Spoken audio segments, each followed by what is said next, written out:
আমরা প্রতিদিন কত মানুষের সাথে দেখা করি, কত কোলাহলে মেতে থাকি।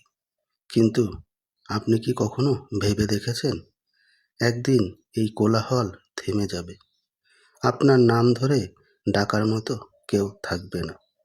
অন্ধকার একটি ছোট্ট কামরা, যেখানে সঙ্গী বলতে কেবল আপনার আমল।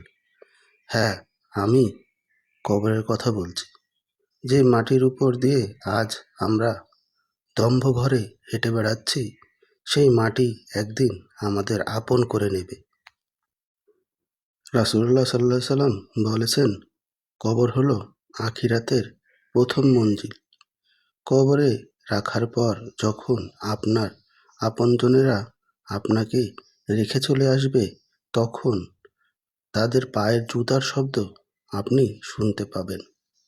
ঠিক সেই মুহূর্তে হাজির হবেন দুইজন ফেরেশতা, মুনকার ও নাকির। আপনার কাছে জানতে চাওয়া হবে তিনটি অতি গুরুত্বপূর্ণ প্রশ্ন। তোমার রব কে? তোমার দিন কি? আর এই ব্যক্তিটি রাসূলুল্লাহ সাল্লাল্লাহু আলাইহি সাল্লামকে কে ছিলেন, যিনি দুনিয়াতে আল্লাহর হুকুম মেনে চলেছেন? তার জন্য এই উত্তর দেওয়া সহজ হবে। আর যা জীবন ছিল আল্লাহর অবাধ্যতায় ঘেরা, তার জন্য সেই মুহূর্তটি হবে চরম ভয়াবহ। কবর কারো জন্য হতে পারে জান্নাতের একটি বাগান, আবার কারো জন্য জাহান্নামের একটি গর্ত। আমাদের নামাজ, রোজা এবং কোরআন তেলাওয়াত কবরে আমাদের মাথার কাছে থাকবে, ডানে এবং বাঁয়ে ঢাল হয়ে দাঁড়াবে।